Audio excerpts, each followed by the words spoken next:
Thank you for auditing the always positive, unedited new music review show hosted by a French professor who had a hard time figuring out his position or his perspective on this album, Oh Monolith by Squid. For a little bit of history, I'm pretty new to music. I've been listening to music my whole life, but I stopped paying attention around 2005 and then picked it up again in 2018. And I've been fascinated by the whole post-punk movement, a lot of it out of England, but not all of it. And I've been interested in sort of what's been happening. I fell into that category of sort of old, middle-aged men who think that rock is dead, and obviously it's not, and that can be evidenced simply by the amount of great rock albums, such as the albums by Squid, that have come out. But back in 2021, that was like the sort of watershed year, both for my channel and for trying to understand this moment. And, there's this sort of like 3 great albums that came out by the group that I call Black Squiddy New Roads. So like Black Midi and Squid and Black Country New Road all kind of came out with these albums, and it wasn't really like a competition because you get the sense they all know each other and like each other, or at least tolerate each other. But even though most people didn't, I actually thought that Bright Green Field by Squid was probably my favorite of those 3 albums. Now, obviously, I've become quite the huge Black Country New Road fan. I might revisit that opinion now. But at the time, that's what I felt. I bought this album in a church in West Virginia. If you're my Patreon, go back and find that video. It's pretty fun. And so I had very, very high expectations coming into this album. And really, it was my expectations that messed with me. So, I tell a lot of stories about myself. But I do that because I think it's interesting. And it's part of the reason why I can do this show 3 to 4 times a week and never get bored, because it's confessional. But also, I think it's meaningful. I think that the experience that I have might be an experience that you have, or somebody else. And with any time a band that you like comes out with another album, your expectations are set at a certain place. So the story of my listening to this album was disappointment and then delight. Now, the first listen had one little clue towards the end, one little musical moment, which transcended everything else that they've done on the rest of the album. That gave me a hint that it might be great. But I'm going to be talking about how did my expectations get in the way, and what did they do? Because bands don't deserve those high expectations. And in the end, expectations of quality often are dependent on expectations of quantity, like what is the actual thing? Like, we expect what it's going to be like, and that can get in the way of us appreciating how good it is. So beyond the quality of the first album, also I knew this was produced by Dan Carey, who's like the Jack Antonoff of good British music. I mean, he did the other Squid album, he did that Wet Leg album, the Fontaines DC, and of course, Slow Ties album, which is just absolutely bonkers, amazing. So had this great band that I love and this great producer, but really the expectations that messed with me is a more personal thing, where I got obsessed by the fact that King Cruel and this album came out on the same day. And the cover of King Cruel, is a monolith on the moon, which was very similar to the monolith on the moon in 2001. And then this album's called Oh Monolith. So I did the stupid thing, which happens to academics all the time. Bad academics. Bad academics know what they're going to read or know what they're going to see before they see it, and then try to push towards that conclusion in their reading. Good academics have a hypothesis and then try to undermine it, right? That's the main key, So it really messed up with me because I expected through the title, Oh Monolith, I don't know why, but I expected it to be some kind of meditation on 2001. I expected, the last Black Midi album is sort of a concept album, kind of a theme album. And I just got all these things in my head. And then I listened to the album and I can't make out a word this guy is saying. I don't know if it's because I'm American and he's British. I don't know if it's the production, but I basically didn't understand any of the lyrics. And so my whole dream of some kind of 2001 super narrative completely diminished. Now, you may be thinking, and this is the correct point, so what? Shut up, green shirt man. Tell me that in the comments. Hey, green shirt man, who gives a damn about what you thought this album was going to be? but this is the beauty of art. You know, you go, you think you know what it's going to be, and that can mess you up. So fortunately, a website exists, Lyric Genius, genius.com. A lot of people hate it. I personally love it. I like that it's fan created. I don't mind the mistakes. I think it's nice to have a centralized place where there's a lot of lyrics and people thinking about lyrics. And in that, I learned that this is not a single story album. It is not a story that is I can't do it. My thesis does not work. But does it? Maybe. It might work. Because the term monolith. Kubrick is weird because he's a New Yorker, but he's basically British because he lived in England for most of his life, in the English countryside, filmed all of his movies in England. Even the movies that take place in Vietnam, he filmed in England. But that's neither here nor there, except to say that monolith, when you say the word monolith in our culture, I don't think there is any way to escape thinking about 2001. I think it is impossible.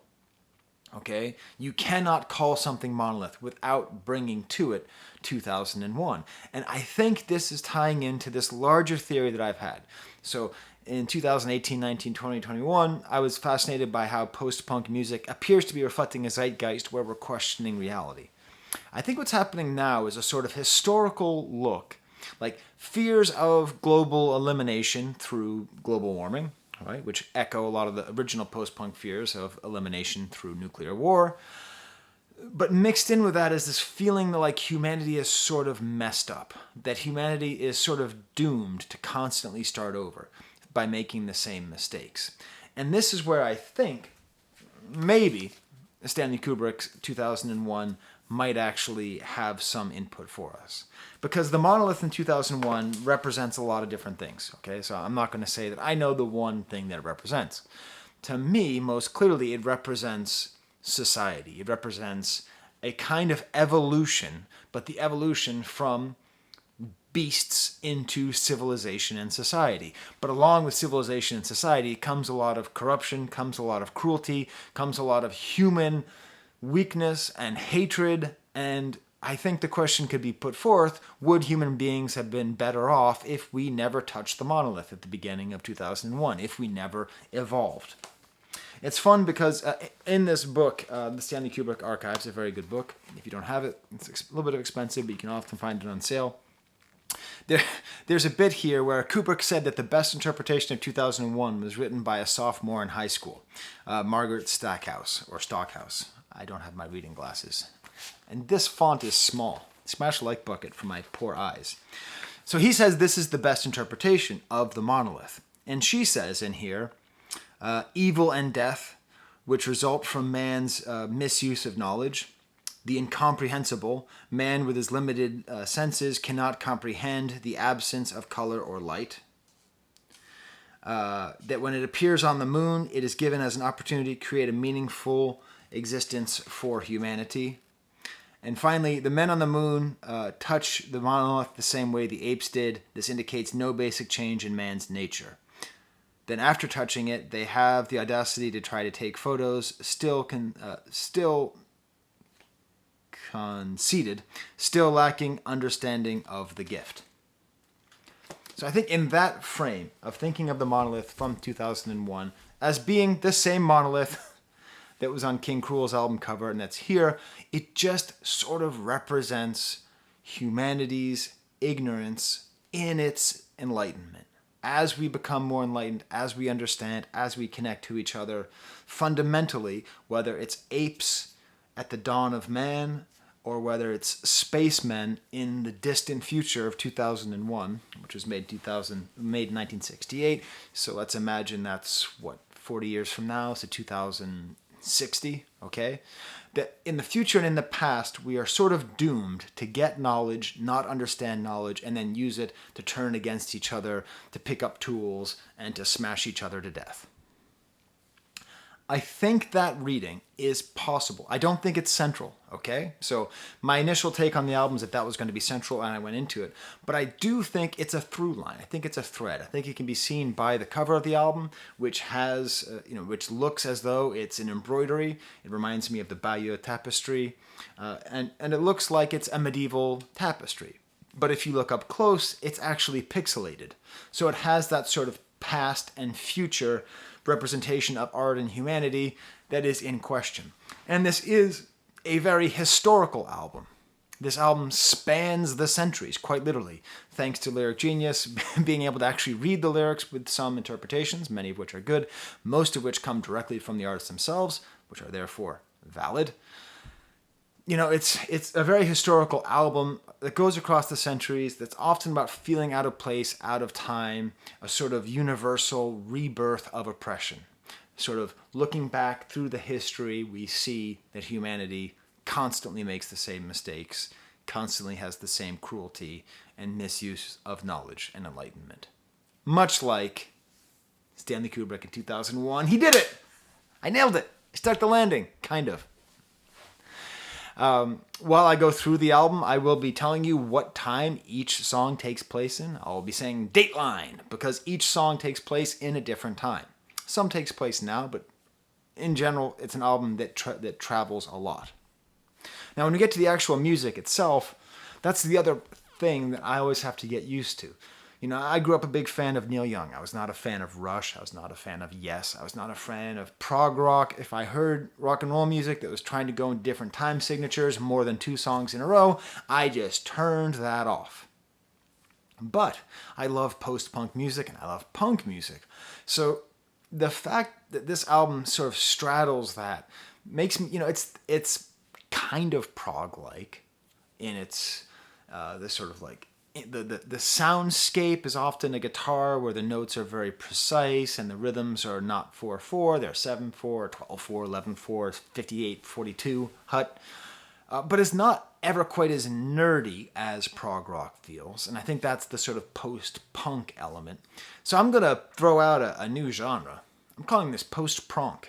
So it's a cross between post-punk and post-prog that has elements of all of them. Again, amidst all of this music, there's one crystallizing moment towards the end of the album, which I will discuss, which saves everything. It is very, very maximal, excellent layering. Again, this has to be Dan Carey, I imagine. I mean, the fact that the same guy did this is a testament to his ability as a producer, because What Leg is often quite minimalist, it's often quite straightforward, it's not layers on layers on layers on layers on layers. But this album is very nice in the way that once, at least for me, once I get through the first listen, I kind of get used to what it's going to feel like. I actually can back up a bit and see there are a lot of different textures in it. It's not just that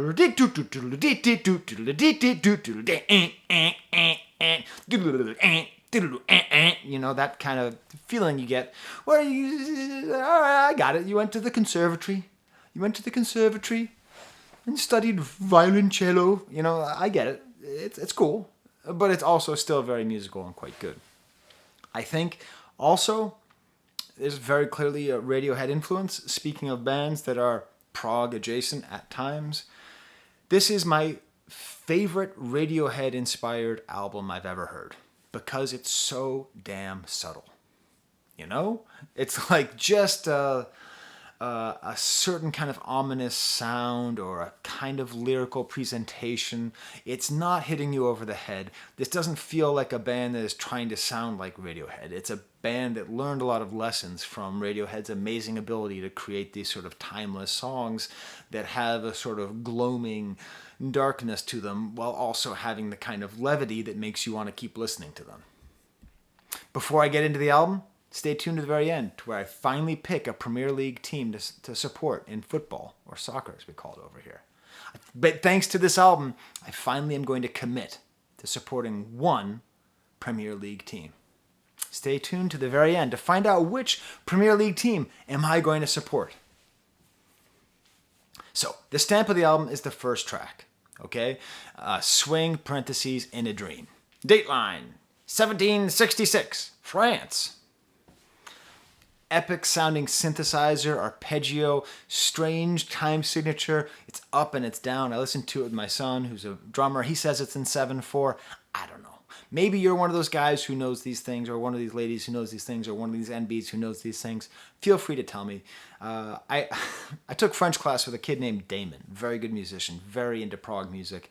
And he used to try to explain how different time signatures worked. I would be ignoring my French teacher, Madame Aguilar, and he'd be like, okay, so that's 6/8. I'm like, what's in between 6/8 and 3/4? The 8, and I'm sitting there, I'm doing math, I can't figure it out. He says it's 7/4. Maybe that's why I don't like it, because I'm not good at math, and I can't figure out the difference between 6/8 and 3/4. Tell me in the comments. Tell me in the comments, you Adam Neely fanatics. Me watching Adam Neely is like, cool. Oh, nice point. Math. Oh, hey, cool. Nice point. Theory. I'm just not smart enough to watch Adam Neely. I'm sure you are. So what I love about this is the way that these really low guitar notes are plucked. It sounds like it's a Strat, some kind of Fender, just a little bit off, hitting these low notes, interacting with this arpeggio, and then this warbled, again, Radiohead style warbled synthesizer that just creates this.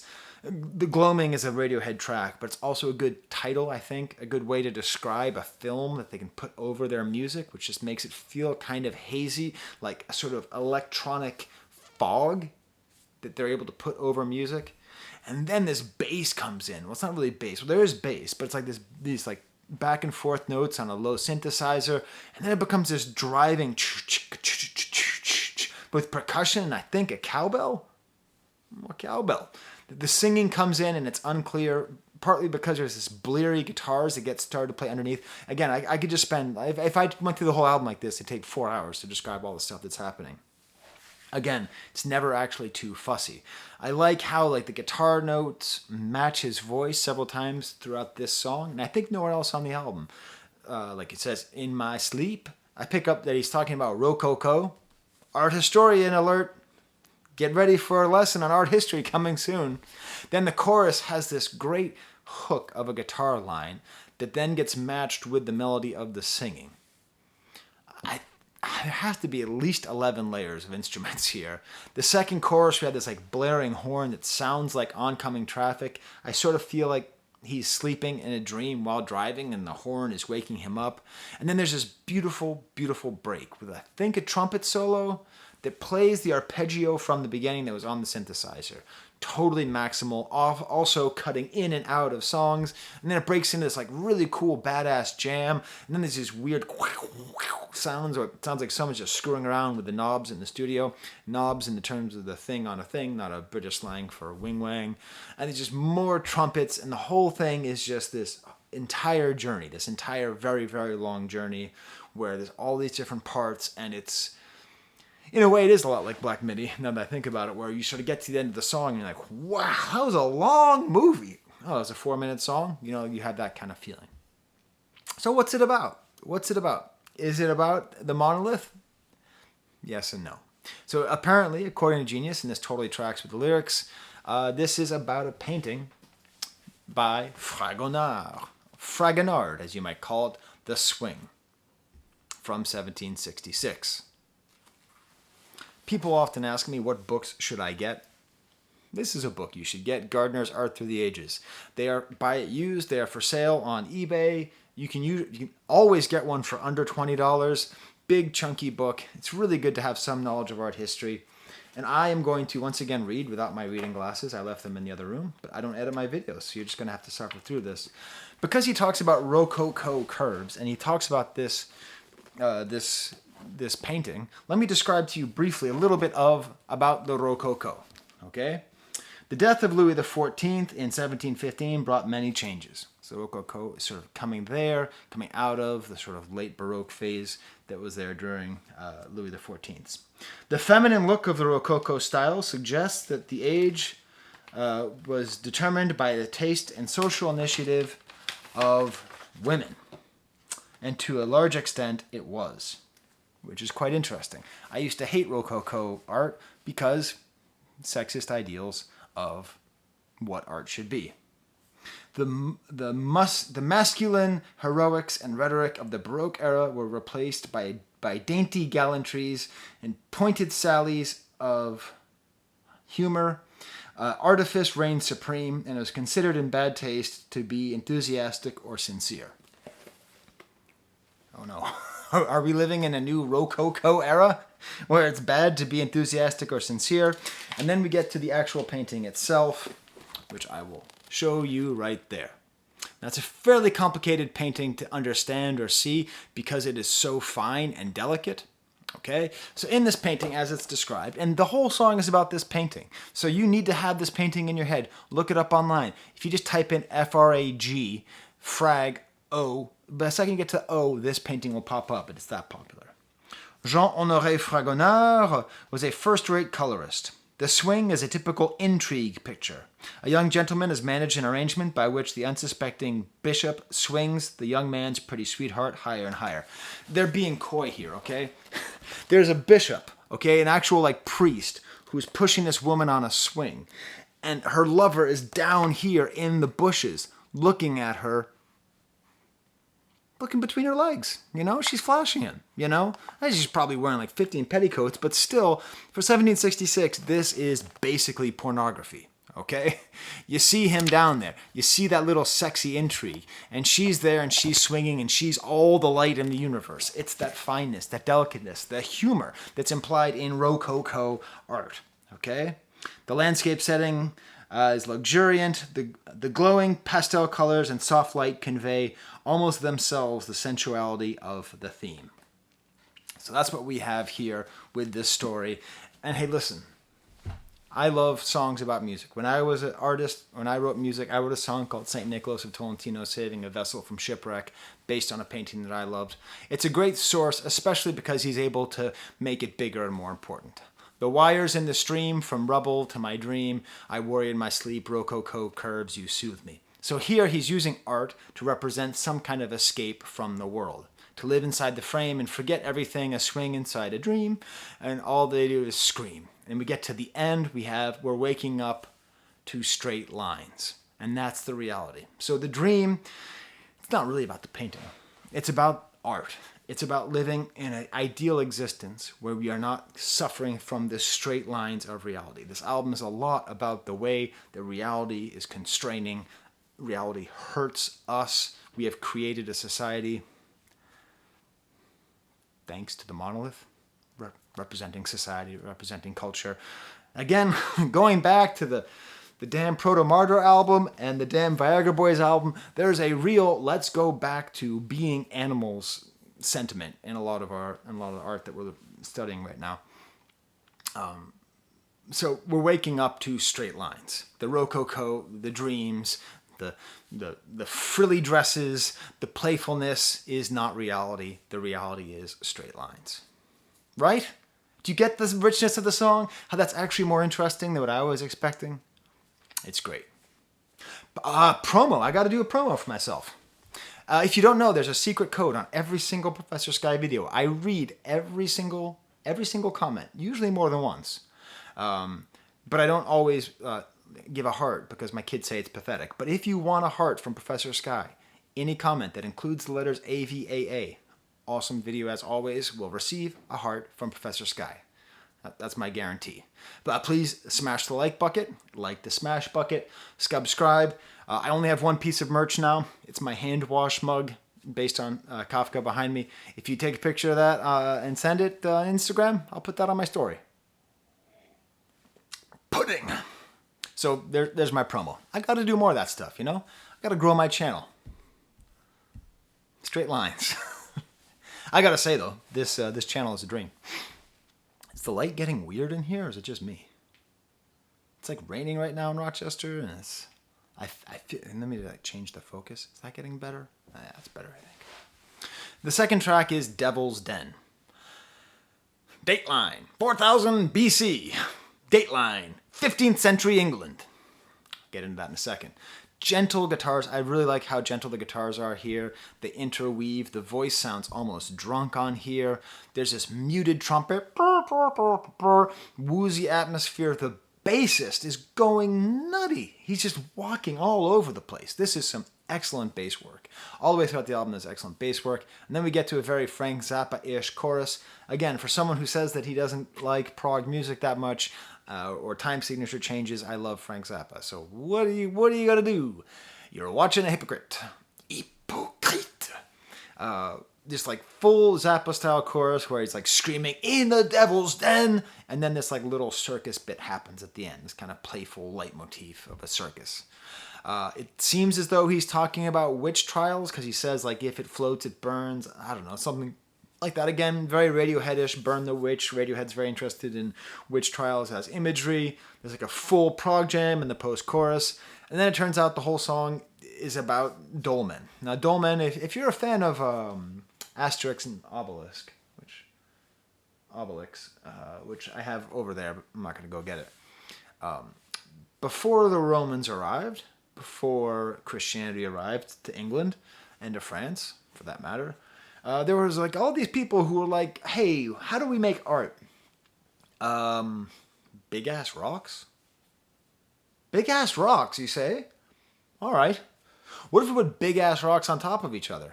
Sounds good. And so that's what they did. And all throughout France, and especially northern France, although actually all throughout the country, and all over England, you can see these dolmen, menhirs. They have multiple different names. Again, there are kinds of obelisks. Now that I'm thinking about it, I'm so stupid. Right now, while I'm recording this video, after listening to this album, spending hours preparing this video, I'm realizing that dolmen are monoliths. Big rocks. This is the monolith right here. It turns out the Devil's Den is the name of a dolmen that is in the most British sounding town of all time. Congratulations, Wiltshire, you won. Unless your name was Wiltshire upon Sussex upon Essex, you could not be a more British name. But there, Wiltshire, there is an actual little little talus, little stone talus there, little obelisks on top of each other, little monoliths on top of each other. And apparently it's called the Devil's Den because once Christians arrived, they were like, oh, well, whatever happened before us is evil, so it's to demons and devils.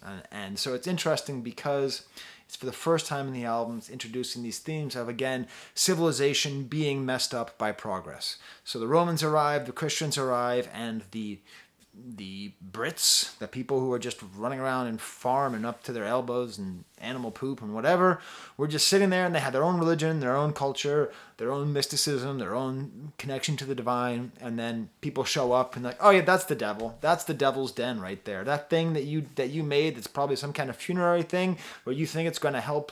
Yeah, no, that's Satan. That's bad. So it's interesting to pair it to these witch trials that are in the song because it really is showing the corrupting influence of evolution, of growth, of enlightenment. Damn. I'm sorry. That's a really good point. I didn't actually know how I was going to talk about that song. So I'm riffing a bit. So I'm going to be arrogant. Don't like the video yet. I'm still going. Next song is called the Siphon song, Dateline. Now. Simple ride drum beat. Love the drumming all the way through here. Super well produced the way this drum beat is produced. The sound is slightly far away. More ominous Radiohead gloam over everything. These like descending horror sounds resolve into the vocals that end up being like a vocoder, but it's sort of Stephen Hawking style vocoder. Reminds me a little bit of the Carl Sagan album that came out a couple years ago where they sort of vocoded his voice. It's great because it should sound robotic, but it doesn't. Now it makes it very unclear. There's this wonderful interplay between the bass, the guitar, and these lyrics. There's a rawness and an intentional lack of proper processing of these voice alterations, which make this absolutely different. Totally out of nowhere. Really, I've never heard a song like this. I have a vocoder function on my keyboard, and this is how it sounds when I do it. You don't put it on an album like that.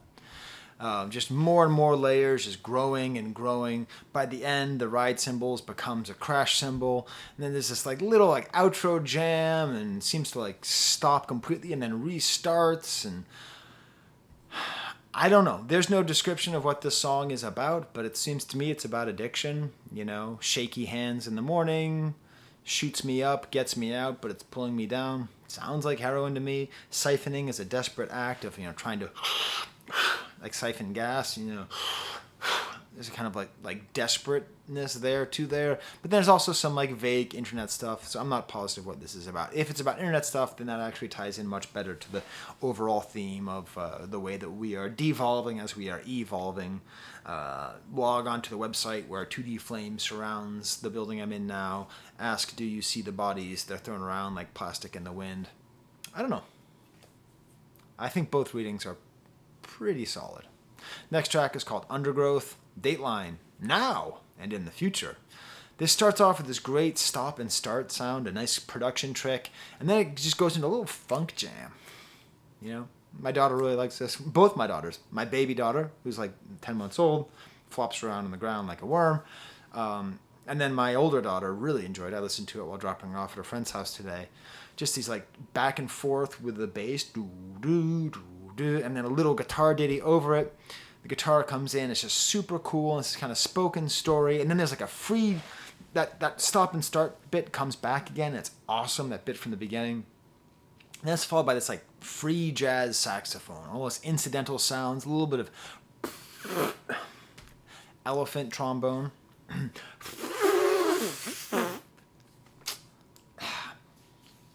Damn it, I don't edit. I need to edit that out. I'm not going to.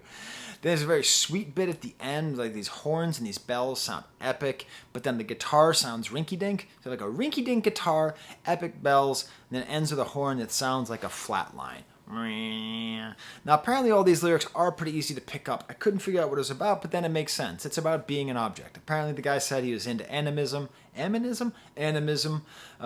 being a cabinet. And this goes back to the original first song, goes back to the swing, goes back to the question of have we evolved as a society, have all these superstructures that we have created made ourselves better because he is an object, he is turned into a cabinet that is opened and look and see, but he would rather be undergrowth. He would rather be melting. He does not want to be ergonomic for the rest of my days. I'd rather melt. That he has no choice but to be ergonomic, but to be born into this thing. And it's fascinating. So right now, where you are, no matter where you are, it doesn't matter what socioeconomic status you're in, you are probably within 50 feet of a kitchen cabinet, okay? So imagine being that kitchen cabinet. Now, imagine you are underneath a porch. Imagine you are just a piece of rotted wood that is just slowly dissolving into nothing. He is saying he would rather be that wood that is dissolving into nothing. Again, the straight lines from the beginning. We have this idea of society that wants us to be productive, to make stuff, to be little cogs in the ergonomic, always advancing, always progressing, late free market capitalistic world where we all serve a function and we all work. And frankly, I don't know why everyone's complaining. Work will set us free. That's the essential message that we constantly get, not just from history, but from the way that we're told, from the way that we're raised. And here he is making a claim. Again, going back to the monolith idea, what if the apes never touched the monolith? If you've never seen 2001, it starts off, I should have started off the video with this, it starts off with a bunch of apes sitting around, and then a monolith descends from the sky, and then they touch it, and then for the first time they pick up like a bone, and they start slamming it on the ground. It's clear they learned how to use tools. It's implied they're going to be killing each other, and then they throw the bone up. And what happens next will blow your mind. Watch some Kubrick. Next song is called The Blades. Dateline, March 2021. Very clipped electronic sound, some guitar chords, drum machine. This actually reminds me more of Tom York solo than Radiohead, but still that good gloaming, cool little sounds, very resolving sounds underneath, not quite as discordant. Then it breaks into these prog rhythms, sketchy, scratchy electronic sounds over a simple, enjoyable groove. There's a great bit where it's like clapping, and then some more cowbell, and this pulsing guitar. And the reason I say it's about 2021 is because the whole thing is this meditation on the different kinds of blades. So you have blades of a knife hurting somebody, blades of a helicopter surveilling people, and blades of grass. And it's all about the Kill the Bill protests in Bristol. place in England where there was a police brutality, anti-police brutality protest. So he says, the singer guy, Oliver, I want to say, the blades of the song represent three things: the imposing and coldly surveilling helicopters of a police force, the violence of their officers down below, and the blades of grass they stand to cut down, the protesters themselves. They bend in the wind, but are overpowered, standing strong against this brutality. It's an amazing image. It's a wonderful image. It has, again, the concepts, the problems of humanity, of where we are right now with our will to dominate, the power that we invest in other people that allows us to be. Basically, Squid presents a couple different worlds. There's the world of straight lines, police brutality, being a cabinet. And then there's the world of a pretty lady being pushed in a swing, becoming undergrowth, and being a piece of grass blowing in the wind. Next song is called After the Flash. Dateline. The future? Thumping sounds, chugging guitar and bass. Simple. It's an odd time signature, but it's not trying too hard. It's fairly simple. I think I could play this on drums. Horns like atmosphere throughout, not drawing too much attention. There's a female voice that's pairing along here. At least it sounds like a female voice. It builds into sort of general sweetness. It almost feels like a bolero. It feels like a march. This actually reminds me a little bit of the march at the beginning of Allegro non troppo. Sort of like a weird, I think it's Italian take on Fantasia. Anyways, it's a movie I saw a long time ago. They do Ravel's Bolero, and you sort of see progress of existence. And it actually very much follows the themes of what I'm talking about, sort of the stupidity of civilization. But it's like, it has this great cutout, and there's sort of like this countdown as these notes go higher. It feels to me that the flash that he's talking about is the flash of a nuclear bomb. I don't know, but that's how it feels, because he keeps on talking about these parlor games, and I feel like what he's describing is arriving at some point of domestic bliss. You know, that he's hit some kind of stability here. He says in the beginning, you've been searching for this, just a little normal. I've been doing the dishes, playing parlor games. That he's like found some kind of happiness, and that this flash is the flash of nuclear war destroying us, which I think in the context of 1968 and the post-punk movement and everything before the end of the Cold War was the way that we put our existential dread. The left put their existential dread into the form of fearing nuclear war, whereas now the left puts its existential dread into climate change. Both of which are very real risks, and both of which are symbolic of the excesses of our society, which has touched the damn monolith and doesn't know what to do about it. I love how the outro, the parlor games, it sounds so sad, like these horns start stepping down as these other notes step up, and you can't help but feel it's like a countdown, and then like the horn just loses it. Listen carefully. Squid heads, Squidwards, what do Squid fans call themselves? Squidinks, Squiddies, Squid boys, Squid girls, Squid NBs, whatever you squiddy yourself. Inkers. If you're an inker like me, listen to the way the horn loses it at the very end. It's that chaos erupting out of this stability. This is the only song I felt that I understood the first time I listened to it. Now find out it's about something else. I don't know. Green light, Dateline. Now? So I think that last song was sort of put in the future. This has this great little time signature ditty jam on a guitar, then bird sounds in the back. Maybe this is supposed to be after the explosion of the last song, with the bird sounds representing nature coming back. We also live in a post-COVID era, and in COVID we learned that if you just leave stuff alone, nature comes back. That's reflected in a lot of our art right now. This is the most similar to this album. It's the only song I feel that would actually kind of fit onto Bright Green Field. And then comes the moment I was talking about. The whole album was recontextualized with the instrumental bit in the middle of this song. The guitars are in the best way interplaying like some kind of prog Allman Brothers. The thumping toms and then the thumping snare and hi-hat of the drums. There's a sweetness and a clarity. This is like a buoy in the ocean. You just hold on to it and you just float. You don't have to swim anymore. There's like this just like the calm of a storm. I don't even know how to describe it. this is just a transcendent moment of musicianship and production that just totally touched me, just completely touched me. The very first time I'm listening to it, I'm at the gym, I'm on the elliptical, I'm watching Brooklyn Nine-Nine on Comedy Central like I do. I'm not, I'm like listening to the lyrics, I can't make them out, I'm kind of mad, I'm sick of the prog stuff, all that stuff, and then in the middle of all that, my whole negative mindset on this album, my whole stupid, dunderheaded, expectation-filled ignorance just gets crashed with a cobble smasher just as this beautiful clarity of this comes back, and I'm reminded, oh man, I love this band. They have always been this band. I had to just shift my expectations a little bit. So that was great, because from that second on, I realized, boy, I'm not disappointed. I just need to readjust my expectations. And now, I'm thanks to my Patreons, I'm going to buy this album. I'll probably end up liking it more, even than Bright Green Field. The final track is called If You Had Seen the Bull's Swimming Attempts, You Would Have Stayed Away. Dateline, 43 AD. So we've gone to 4000 BC, 43 AD, 1600s. Now, I told you, it's a long history. Starts off with distortion, settles into a great bass, cowbell move, very complicated rhythm. Cowbell's interesting because the two greatest or most popular usage of three. Okay, obviously, there's Blue Oyster Cult, Don't Fear the Reaper, but really, when you think about Honky Tonk Woman by the Rolling Stones, that's fine. But the more interesting one, the more famous, or not less famous, more interesting in popular culture is the Low Rider rhythm by the song by War. That kind of slightly Latin rhythm on the cowbell is just beautiful. The verse is like a full crunchy jam. These drums are doing just some amazing stuff here. There's these like snare trills on these drums. Absolutely bonkers.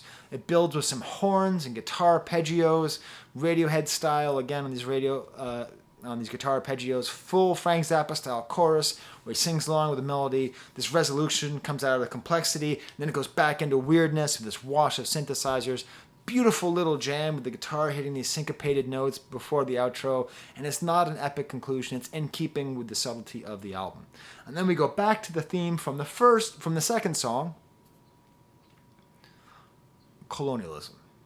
According to Genius, the song was written by someone else in the band, not the lead singer, and it's about when the Romans brought rats into England. So these are post-colonial thoughts. There were no rats in Great Britain before the Romans invaded and took it over in 43 AD. And interesting, he ties this into redlining as well. Redlining is the process very alive and well in America, which is undermining our democracy and ensuring consistent segregation and oppression of people outside of the white supremacist superstructures. It exists. It's real. It's not in the past. It is not a critical race theory. It is a, oh my God, race fact. This redlining exists. And it's an interesting drawing these parallels because, again, this is a question of power and of civilization. And in a way, the Romans are the monolith. When the Romans arrived in England, they brought evolution.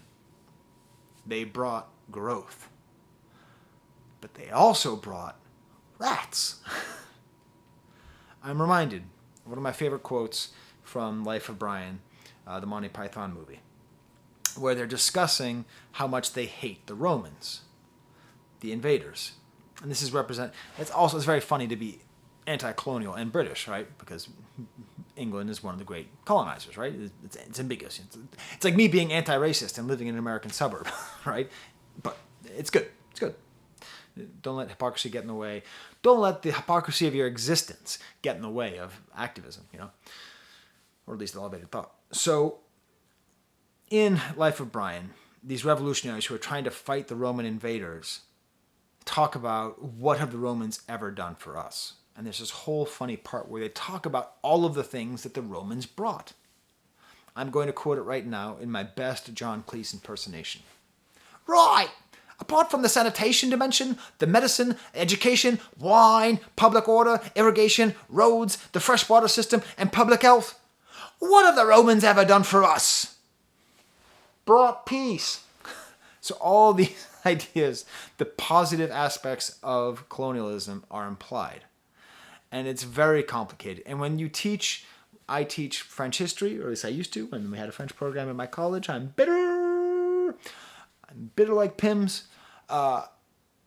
It's true. It's a complicated relationship between the colonizers and the colonized when the colonizers so decisively beat the people who were there. The Celts, the Gauls were so decisively beaten and assimilated that there is no real remnants of them.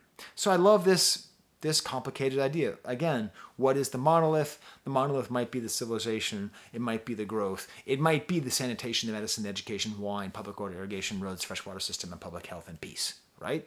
All those things, but it's also the rats. So there you go. There's my review of the album. It's absolutely awesome. I made a new Patreon sheet, but I realized the font is too small. The words are just going to fly right off. So see if you see yourself there. I think it's alphabetical. Oh, geez. Now my hands are in the way. So they helped me to buy music, which is super awesome. Oh, I said I'd tell you what... Okay, so my history with the British Premier League. Okay, football or soccer if you're a Yank. I got interested in soccer in like around 2000. So at the time, I visited my friend, Brad, who lived in London. And I went to an Arsenal game. There's no way I'm going to root for Arsenal. I'm not going to root for a London team. So I love the Smiths. So I was in Manchester. And I'm like, well, I can't root for Manchester United because they win all the time too. I will root for the underdog team in Manchester, Manchester City. I stopped paying attention to soccer altogether. I came back to it thanks to the World Cup. It turns out I can't root for Manchester City either. Now they're owned by some mega gajillionaire. Now they're the overdog, not the underdog. So I was lost. Like, I had a team that I would have supported if they weren't like so dominant. So I was just floating around. Like, I love watching soccer now. I love watching football, but I couldn't pick a team. And so the reason that this helped me is that Squid is from the town of Brighton. And I support Marseille because that's where I lived when I lived in France. It's a southern town with its own personality and perspective, great love of soccer. And there is a soccer team in Brighton, Brighton Hove Albion. Their logo is a seagull, which is awesome. And they're not owned by an oil state or an American. When we go back to these whole themes of... Jesus Christ, am I really going to tie this all together? The monolith of money, okay? Premier League soccer, most soccer in the world is just being totally taken over by either oil states who are trying to sports wash their ill-gotten gains, or American businessmen and hedge fund owners who are just trying to diversify their assets and can't afford to buy an American football team because those are too highly valued. So you have all these people who don't care about the sport or the place coming in and just infusing a ton of money, so you're like, yay, we're going to win, but sort of sucking out the soul. So it turns out Brighton Hove Albion, at least according to HITCS7, who's the only person I care about, talks about soccer, is owned by a person from the area who got all this money playing poker online. So that's my team. Go Gulls? Go Albion? Why are that? Why? Hey, England, why you got so many different names for your town? Brighton, Hove, Albion? What the hell does that mean? Is that those different places? Did there used to be a Hove team and an Albion team? Anyways, there you go. So that's my official team. But I don't actually... It'll be hard for me to dwell up, really caring. But I'm gonna give it a shot. All right. Until next time, there's the camera.